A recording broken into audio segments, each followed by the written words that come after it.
The autumn sun cast long shadows across the palace gardens as Princess Isabella adjusted her sapphire blue dress one final time. Her hands trembled slightly, a detail that only her husband, Prince Alexander, would notice. The royal couple of Cordelia had been married for 12 years, and in that time, he had learned to read every subtle sign of her discomfort. "You don't have to do this," Alexander whispered, his hand finding hers in the private moment before they stepped onto the balcony.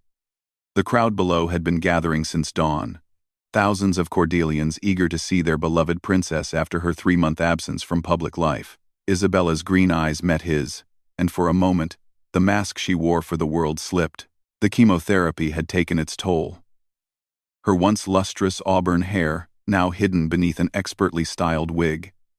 Her cheeks hollow despite the makeup artist's best efforts. But her spirit, that indomitable force that had captured the heart of a prince and a nation, still burned bright. "They need to see me," she said simply. "They need to know their princess is still fighting."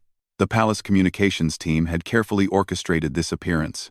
After months of speculation and worried whispers in the streets of Cordelia's capital, the royal family had decided it was time. The official statement had been vague.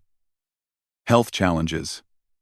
But the people weren't foolish. They had noticed the cancelled engagements, the prince attending events alone, the way the palace windows stayed dark more often than not. As they walked through the French doors onto the balcony, the roar of the crowd hit them like a physical force. Thousands of voices rose in unison, calling out words of love and support. Handmade signs bobbed above the sea of heads. "We love you, Princess Isabella. Cordelia stands with you. Our prayers are with you." Alexander felt Isabella's grip tighten on his arm. He knew what this cost her. Every smile, every wave, every moment standing upright when her body screamed for rest. The doctors had advised against it, warning that she needed to conserve her strength for the aggressive treatment protocol that would begin next week. But Isabella had insisted, and when Princess Isabella of Cordelia made up her mind, even cancer had to wait its turn. The cameras clicked and flashed below. Journalists from around the world capturing what many feared might be the princess's last public appearance. Alexander tried to push that thought away, but it lingered like a shadow at the edge of his consciousness. They had met at university, back when she was just Isabella Martine, a commoner studying art history. And he was trying desperately to be just another student despite the security detail that followed him everywhere. She had been the only one who dared to tell him his interpretation of Caravaggio was completely wrong during a seminar. By the end of that semester, he was completely in love. Their wedding had been a fairy tale that captured the world's imagination. A commoner becoming a princess. A love match in a world of arranged marriages. Isabella had brought a warmth and accessibility to the royal family that had revolutionized their relationship with the people. She hugged children at hospital visits, remembered the names of the palace staff's grandchildren, and once famously kicked off her designer heels to play football with kids in a poverty-stricken neighborhood. Now, as she stood on the balcony, that same Isabella was fighting the battle of her life. "My beloved people of Cordelia," Isabella began, her voice carrying clearly through the microphone. The crowd fell silent instantly. "Your love and support have been my strength through these challenging months. While I cannot be with you as often as I wish, know that you are in my heart always." Her words were simple, carefully chosen to avoid any direct mention of her illness, while acknowledging the elephant in the room. As she spoke, Alexander watched the subtle signs only he could read. The way she shifted her weight slightly to ease the pain in her back. The barely perceptible pause between sentences as she gathered strength. The speech lasted only 5 minutes, but Alexander knew it felt like hours to her. When she finished, the crowd erupted again, their cheers mixing with tears. Many held up lit candles now, a spontaneous vigil of hope. As they turned to go back inside, Isabella paused. She looked out at the sea of faces one more time, and Alexander saw something shift in her expression. It was as if she was trying to memorize every detail, to hold this moment close for darker days ahead. The cameras captured their retreat, the prince's protective arm around his wife, her head held high despite everything. What the cameras couldn't capture was the way she leaned into him the moment they were out of sight, her legs buckling slightly, or the way he swept her into his arms without hesitation, carrying her to the private sitting room where her medical team waited. "You were magnificent," he whispered into her hair as he set her gently on the sofa. "I was terrified," she admitted, the public mask finally falling away completely. "Alexander, I need to tell you something. After the cameras stop, after everyone goes home, there's something I need to say." But before she could continue, the doctors surrounded her, checking vital signs and administering medications. The moment passed. But Alexander couldn't shake the feeling that something fundamental had shifted. There had been something in her eyes, a quality of farewell that made his chest tight with fear. That night, as Isabella slept fitfully beside him, Alexander lay awake, staring at the ceiling. The palace was quiet now. The crowds dispersed. The cameras packed away. But in the morning, the headlines would scream their speculation, and the royal couple would once again be the subject of a million conversations. He thought about their children. Prince James, 10 years old and already showing signs of his mother's compassion, and Princess Sophia, only 7 but fierce as a lion cub. They were staying with Alexander's parents at the summer palace, shielded from the worst of the media frenzy. Isabella had insisted on it, not wanting them to see her on her hardest days. "Promise me," she had said when they made that decision. "Promise me that whatever happens, you'll help them remember me as I was, not as I am now." He had promised, but the words had tasted like ashes in his mouth. He wasn't ready to remember her in past tense. He would never be ready. As the first light of dawn crept through the curtains, Alexander heard Isabella stir. She turned to him, her eyes clear despite the early hour. "I need to tell you what I couldn't say yesterday," she said softly. "But not here. Tomorrow, after the state dinner, when all the cameras have stopped rolling, there's something you need to know, something I've been carrying alone for too long." Alexander's heart clenched, but he simply nodded and pulled her closer. Whatever burden she had been bearing, he would help her carry it. That's what love meant. Not just the fairy tale moments on balconies, but the quiet courage in hospital rooms and the whispered promises in the dark. The state dinner was tomorrow. One more performance, one more show of royal strength. And then, when the cameras stopped rolling, the real truth would finally be spoken.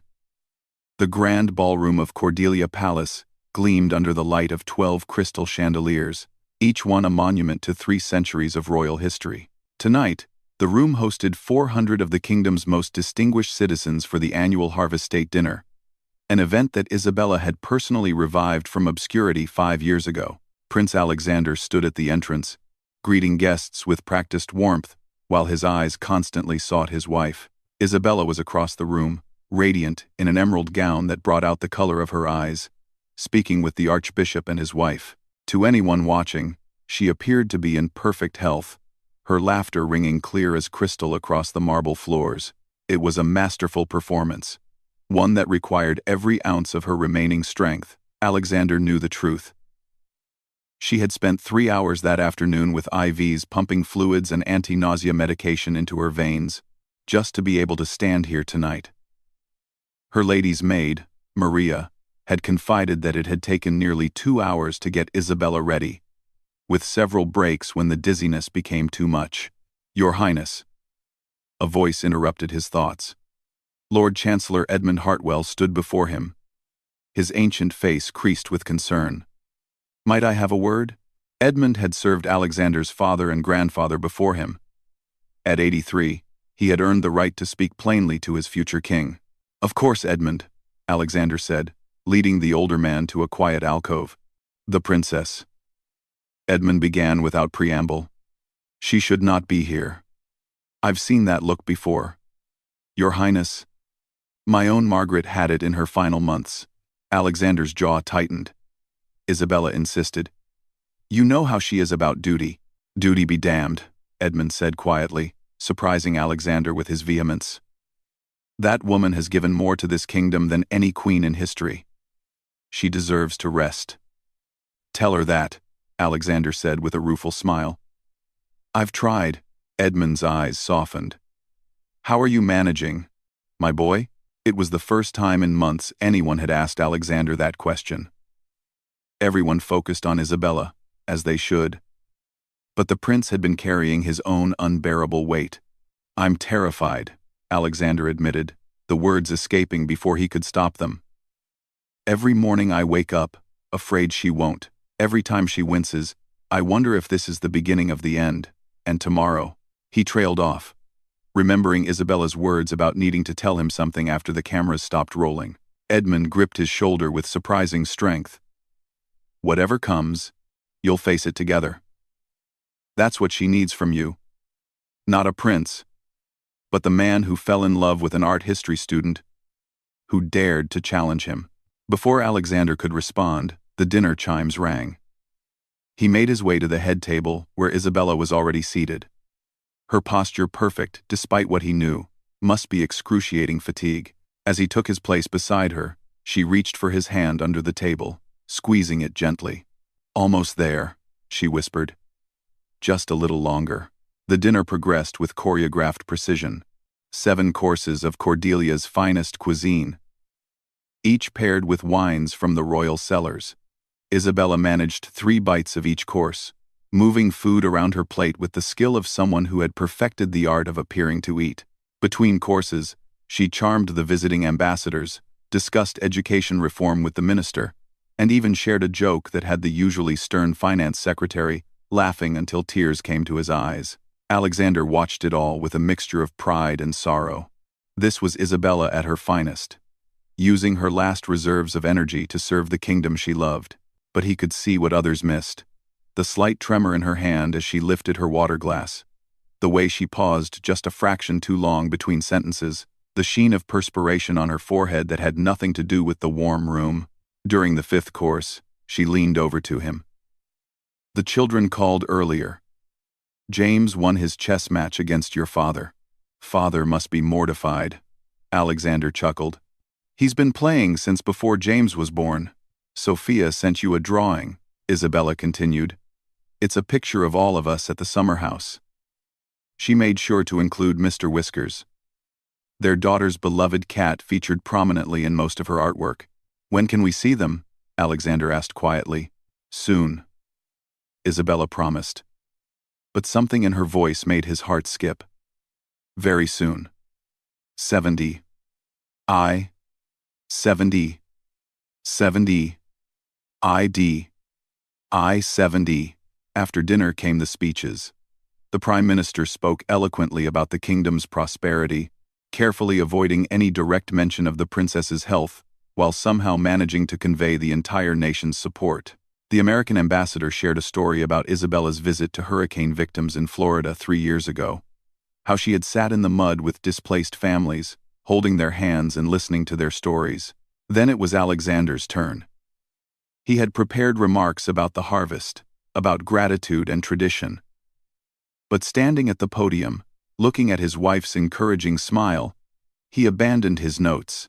"We gather tonight in celebration," he began, his voice strong and clear. "But I would be remiss if I did not acknowledge the grace and courage that sits at this table. Princess Isabella has taught this kingdom, has taught me, what true strength looks like. It is not about never falling, but about the dignity with which we rise. It is not about being fearless, but about being afraid and showing up anyway." He paused, meeting Isabella's eyes directly. "My wife has shown up for Cordelia every day of her life as a princess. She has shown up for our children, for our people, for those who have no voice, and she continues to show up, even when every step costs her more than any of us can imagine." The room had gone completely silent. This was more emotion than the royal family typically displayed in public. But Alexander found he didn't care about protocol anymore. "So tonight, I ask you to raise your glasses, not just to the harvest, but to the woman who has planted seeds of compassion and dignity throughout our kingdom. To Princess Isabella." The toast was thunderous, many guests wiping away tears as they stood. Isabella rose gracefully, tears streaming down her own face as she curtsied deeply to the room. Alexander moved quickly to her side, supporting her as she swayed slightly. "Thank you," she whispered against his ear. That was perfect. The rest of the evening blurred together.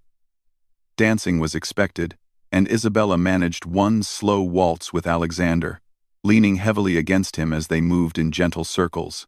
The orchestra played their wedding song, and for a moment, they were 22 again, young and in love, and certain they could conquer anything together. "Do you remember our first dance?" Isabella asked softly. "You stepped on my dress and nearly sent us both tumbling. And you laughed," Alexander recalled. "You said it was good luck, that a perfect wedding meant an imperfect marriage." "We've been perfectly imperfect," she agreed. "Haven't we?" As the dance ended, Alexander could feel her trembling with exhaustion. He made their excuses expertly, citing early morning obligations, and within minutes they were making their way through the crowd. Well-wishers reached out to touch Isabella's hand, to offer whispered prayers and promises of support. She acknowledged each one, her smile never wavering even as Alexander felt her grip on his arm tighten desperately. The moment they passed through the ballroom doors into the private residence, Isabella's legs gave out. Alexander caught her smoothly, sweeping her up into his arms for the second time in 2 days. This time, she didn't protest. "My sweet," she whispered. "Please." He carried her to her private sitting room, the one she had decorated herself with comfortable sofas and walls lined with photos. Their wedding, the children's births, casual moments of laughter caught by palace photographers. It was the most unroyal room in the palace, and Alexander loved it for that. He settled her onto the sofa, kneeling beside her to remove her shoes. Her feet were swollen, angry red marks where the straps had cut in. He massaged them gently, remembering how she used to laugh when he did this during her pregnancies. "The cameras have stopped rolling," Isabella said quietly. "The show is over for tonight." Alexander looked up at her, his heart beginning to race. "What did you need to tell me?" She reached out, cupping his face in her hands. Her wedding ring caught the lamplight, the sapphire he had chosen because it matched her dress the night they met, gleaming like captured starlight. "I need you to get the box from my desk," she said. "The mahogany one with the silver clasp." Alexander retrieved it, his hands steady despite the tremor in his chest. The box was heavier than he expected, its contents shifting as he carried it back to her. "Sit beside me," Isabella instructed, and he did, the box between them like a bridge to something he wasn't sure he was ready to cross. She opened it slowly, revealing a stack of sealed envelopes. Each one had a name written in her elegant handwriting: James, Sophia, Alexander. But there were others too. James's 18th birthday, Sophia's wedding day, your 50th birthday, Christmas 2035. "Isabella," Alexander breathed, understanding hitting him like a physical blow. "No. Listen to me," she said firmly, taking his hands. "The doctors told me yesterday. The new treatment isn't working. We have weeks, maybe a month if we're lucky." The room seemed to tilt. Alexander felt as if he was falling from a great height, the ground rushing up to meet him with devastating finality. "They're wrong," he said desperately. "We'll find other doctors, other treatments. We'll go to America, to Switzerland, anywhere." "My darling," Isabella interrupted gently. "I've fought this fight as hard as I could. But sometimes, courage means knowing when to stop fighting and start preparing." She pulled out one of the envelopes, this one marked simply, "For Alexander," when the cameras stop. "I've been writing these for the past month," she explained. "Letters for all the moments I'm going to miss. First days of school, heartbreaks, graduations, weddings. I won't be there, but my words will be. My love will be." Alexander's vision blurred with tears he had been holding back for months. "I can't do this without you. The children need their mother. The kingdom needs their princess. The kingdom has you," Isabella said firmly, "and you are going to be magnificent. You're going to lead with the compassion I've tried to teach you. You're going to raise our children to be kind and brave, and just a little bit rebellious." She smiled through her own tears. "James has my stubbornness, and Sophia has your heart. They're going to be extraordinary. She handed him the envelope with his name on it. This one is for tomorrow. After I tell the children. After we face this as a family. Alexander pulled her into his arms, holding her as if he could keep her there through sheer force of will. She melted against him, and for a long moment, they just breathed together, finding rhythm in the rise and fall of each other's chests. There's one more thing, Isabella whispered against his shoulder. The hardest thing. The morning sun painted Cordelia Palace in shades of gold and amber, but inside Princess Isabella's private sitting room, time seemed suspended. Alexander had not left her side all night, and they had talked until dawn. About their children, about the future, about memories that would have to last a lifetime. I need to see them, Isabella said as the clock struck 8. James and Sophia, they should hear this from me. Alexander nodded, though every paternal instinct screamed against subjecting their children to this pain. He made the call to his parents at the summer palace, his voice steady, despite the storm inside. Within an hour, the royal helicopter was bringing their children home. While they waited, Isabella's medical team arrived for morning checks. Dr. Sarah Winters, who had been with them since the diagnosis, took Alexander aside. Your Highness, I must advise against any more public appearances, she said quietly. The princess's condition has deteriorated significantly. The stress of last night. I know, Alexander said. There won't be any more appearances. Dr. Winters hesitated, then added, she's asked to record something, a message. She says the people deserve to hear from her one last time. Alexander closed his eyes briefly. Even now, Isabella was thinking of others. Whatever she wants, he said. When James and Sophia arrived, they burst into the sitting room like sunlight after a storm. Sophia immediately climbed into Isabella's lap, chattering about her adventures with her grandparents, while James hung back slightly, his 10-year-old eyes too perceptive. Mummy, you look tired, James said quietly. Isabella reached out her free arm to him, and he came willingly, settling beside her on the sofa. I am tired, my darling. That's what I need to talk to you both about. She spoke to them simply, honestly, using words they could understand. She told them she was very sick, that the doctors had done everything they could, but sometimes even the best medicine couldn't fix everything. Sophia cried immediately, clinging to her mother with fierce desperation. James sat frozen, his face a mask of princely control that broke Alexander's heart. But I don't want you to go, Sophia sobbed. Who will braid my hair? Who will read me stories? Some. Daddy will learn to braid, Isabella promised, shooting Alexander a watery smile. And I've written you so many stories, my love. Stories for every birthday, every Christmas. Every time you need to hear your mummy's voice. James finally spoke, his voice small. How long? Isabella gathered both children closer. Not very long, my brave boy. But we have right now. We have today, and tomorrow, and however many days God gives us. And we're going to fill them with so much love that it will last you forever. They spent the morning together as a family, Isabella teaching Alexander the French braid Sophia preferred, showing James the secret drawer in her desk where she kept his artwork from over the years.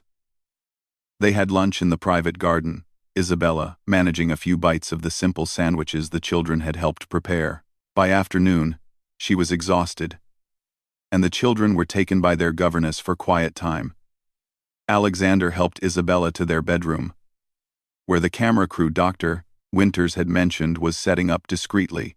You don't have to do this, Alexander said. Yes, I do, Isabella replied. They've been with me through everything. They deserve to hear it from me. She sat in her favorite chair by the window, the afternoon light soft on her face. Alexander stood behind the camera crew, watching as his wife summoned her last reserves of strength for her people. My dear friends, she began, looking directly into the camera, as if she could see each person who would watch this. By the time you see this, you will know that my journey has come to an end. I wanted to speak to you one last time, not as your princess, but as someone who has been profoundly honored to serve you. She spoke for 10 minutes, her voice growing stronger as she went. She thanked the medical teams who had cared for her, the thousands who had sent letters and prayers, the children who had drawn pictures that still decorated her hospital room walls. She spoke about hope and courage, about the importance of regular health checkups that might catch what hers had not caught in time. She asked them to support Alexander and the children, to remember her not with sadness but with joy for the time they had shared. "I have one final request," she said, her eyes bright with unshed tears. "Live. Live fully and bravely and kindly. Take care of each other. Find joy in small moments. Dance at your weddings. Laugh at your gatherings. Hold your children close. Do it for me. Because I would give anything for just one more dance, one more laugh, one more embrace." When she finished, the room was silent, except for the muffled sobs of the camera operator. Isabella stood carefully, and Alexander was there immediately. His arm around her waist. "When should we release it?" the communications director asked gently. Isabella looked at Alexander. "Soon," she said simply. "Very soon." 3 days later. Isabella's condition worsened dramatically. The palace medical team moved into full-time residence, and the children were kept close, but shielded from the worst of it. Alexander barely left her side, reading to her from her favorite books, playing the classical music she loved, holding her hand through the increasingly difficult nights. On the 4th day, she rallied slightly. It was a crisp October morning, and she asked to go to the balcony one more time. "Not for them," she clarified. When Alexander hesitated, "For me. I want to see the gardens once more." He wrapped her in soft blankets and carried her to the balcony. The gardens spread below them in autumn glory, roses still blooming despite the late season. Isabella had overseen the planting of those roses herself, choosing varieties that would bloom from spring until the first frost. "It's beautiful," she whispered. "Promise me you'll keep the roses. Sophia loves the pink ones." "I promise," Alexander said, his voice thick. They stayed there for an hour, Isabella dozing in his arms, waking occasionally to point out a bird or comment on the way the light hit the fountain. Palace staff moved quietly in the rooms behind them, and Alexander knew word would spread that the princess had been seen on the balcony. By evening, there would be crowds at the gates again. As if reading his thoughts, Isabella stirred. "They'll come to say goodbye." "Yes," Alexander agreed. There was no point in pretending otherwise. "I want to see them, one last time." "Isabella, no, you can barely." "Please," she interrupted. "Help me do this one last thing." And so, as the sun began to set, Alexander helped Isabella back to the balcony. Word had indeed spread with the mysterious efficiency of grief and love, and thousands had gathered. They stood in silent vigil, candles flickering in the growing dusk, faces turned up toward the palace. Isabella could not stand. So Alexander held her, his strength becoming hers one final time. She raised one hand weakly, and the crowd below seemed to hold its collective breath. Then, in a moment that would be etched in the kingdom's memory forever, Isabella whispered something. The words were meant only for Alexander, but the cameras below, with their powerful lenses, would catch the movement of her lips, the way Alexander's face crumbled, the tears that fell freely down the prince's face. "Tell them," Isabella whispered, her voice barely a breath. "Tell them that being their princess was the greatest honor of my life. Tell them that they made me brave. Tell them that every time I was afraid, I thought of their faces, their faith in me, and I found courage. Tell them," she paused, gathering the last of her strength, "tell them that love is the only thing we leave behind that matters. The love we give, the love we share, the love we inspire. Tell them I loved them all, every single one, and that love doesn't end. Not ever." Alexander was sobbing now, holding her as she sagged against him. Below, the crowd seemed to understand. A soft singing began, the national anthem rising from thousands of throats, but sung slowly, gently, like a lullaby. Isabella smiled, her eyes fluttering closed. "Beautiful," she murmured. "So beautiful." Alexander carried her inside for the last time. She passed peacefully 2 days later, surrounded by her family, her final words a whispered, "Thank you," that encompassed a lifetime of gratitude. When the palace announced her passing, they also released her final video message. The kingdom came to a standstill as people gathered around screens, in homes and offices and public squares, to hear their princess one last time. But it was Alexander's speech at her state funeral that would be remembered most. Standing before the nation, their children beside him, he shared Isabella's final words from the balcony. "She wanted you to know," he said, his voice carrying across the hushed crowd, "that you gave her courage, that your love made her brave. She asked me to tell you that love is the only legacy that matters. And she loved you all." He paused, looking out at the sea of faces, many streaked with tears. "She whispered to me, in those final moments on the balcony, that she could see the future of Cordelia in your faces. She saw kindness and strength and hope. She saw a kingdom that would care for each other as you cared for her. And she was not afraid, because she knew that the seeds of compassion she planted would bloom long after she was gone." The funeral proceeded with all the pageantry befitting a princess. But it was the spontaneous moments that captured the world's attention. The thousands who lined the streets throwing rose petals, pink ones, like those in the palace gardens. The children who sang the lullaby Isabella had written for her own children, now shared with the nation. The moment when young Princess Sophia broke from protocol to place her own teddy bear on her mother's coffin, "So Mummy won't be lonely." In the weeks that followed, the kingdom mourned together. But they also began to live as Isabella had asked. Charity donations soared. Volunteer rates at hospitals and schools tripled. Families held closer. Friends reached out more often. Strangers showed kindness in small, meaningful ways. Alexander found the letter Isabella had left for him, to be opened. When the cameras stop, he read it alone in their garden, surrounded by the roses she had loved. "My darling Alexander," it began, "if you are reading this, then our dance has ended. But oh, what a dance it was. Thank you for 12 years of laughter and light. Thank you for catching me when I fell, both literally and figuratively. Thank you for loving the art history student who dared to challenge a prince. The road ahead will be difficult.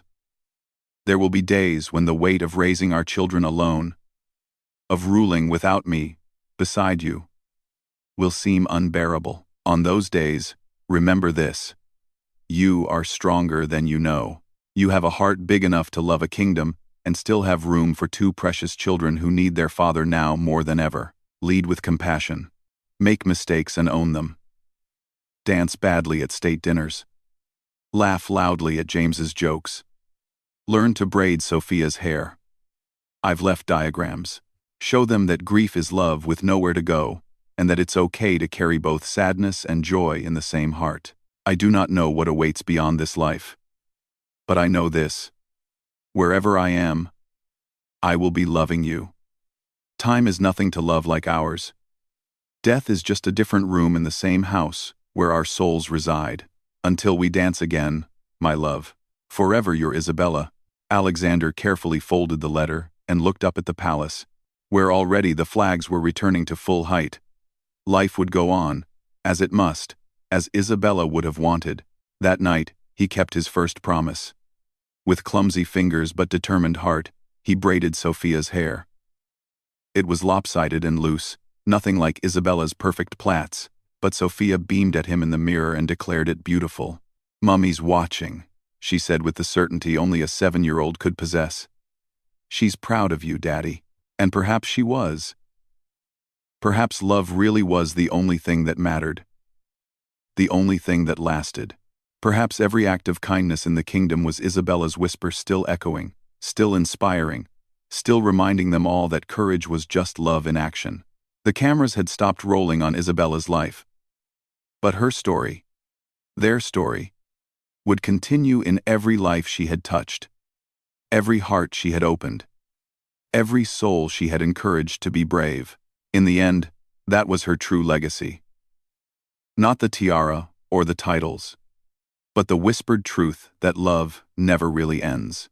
It just changes form, like roses that bloom again each spring. beautiful and eternal and forever reaching toward the light.